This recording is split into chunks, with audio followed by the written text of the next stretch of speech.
কাপ্তাই হ্রদের হারানো গৌরব ফিরিয়ে আনা হবে, মৎস্য ও প্রাণী সম্পদ মন্ত্রী। মৎস্য ও প্রাণী সম্পদ মন্ত্রী আব্দুর রহমান বলেছেন, কাপ্তাই হ্রদের হারানো গৌরব ফিরিয়ে আনা হবে। এজন্য মন্ত্রণালয়ের পক্ষ থেকে যা কিছু করার দরকার তাই করা হবে। শনিবার 4 মে সকালে কাপ্তাই মৎস্য উন্নয়ন কর্পোরেশন ও বিপণন কেন্দ্র আয়োজনে কাপ্তাই হ্রদে মাছের পোনা অবমুক্তকরণ ও মৎস্যজীবীদের মাঝে ভিজিএফের চাল বিতরণকালে প্রধান অতিথির বক্তব্যে তিনি কথা বলেন। মন্ত্রী মৎস্য পেশার সাথে সংশ্লিষ্টদের উদ্দেশ্যে বলেন, বন্ধকালীন সময়ে আপনারা 3 মাস মাছ শিকার করবেন না, ছোট মাছ ধরবেন না, কারেন্ট জাল, মশারি জাল সহ ক্ষতিকর জাল ব্যবহার করবেন না। হ্রদের হারানো গৌরব ফিরিয়ে আনতে সকলের সম্মিলিত প্রচেষ্টার প্রয়োজন বলে মন্তব্য করেন তিনি। মন্ত্রী আরও বলেন, মাননীয় প্রধানমন্ত্রী শেখ হাসিনা মৎস্য মন্ত্রণালয়ের মাধ্যমে হ্রদের মাধ্যমে জীবন জীবিকার উন্নয়নে যা কিছু করার করবেন, তবে এটি রক্ষণাবেক্ষণ আপনাদের দায়িত্ব। চাষের ক্ষতিকর কীটনাশক যাতে হ্রদে না পড়ে সেদিকে সতর্ক থাকতে হবে। খুব শিগগিরই বিএফডিসি ঘাটে একটি আধুনিক ফিশিং ল্যান্ডিং স্টেশন নির্মাণ করা হবে বলেও জানান মন্ত্রী।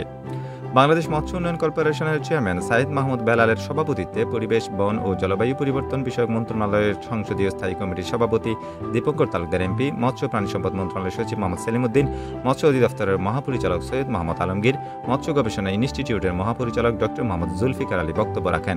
এই সময় মৎস্য ব্যবসায়ী, জেলে সহ সংশ্লিষ্টরা উপস্থিত ছিলেন। এরপর জেলেদের মাঝে ভিজিএফের চাল বিতরণ এবং কাপ্তাই হ্রদে মাছের পোনা অবমুক্ত করেন অতিথিরা।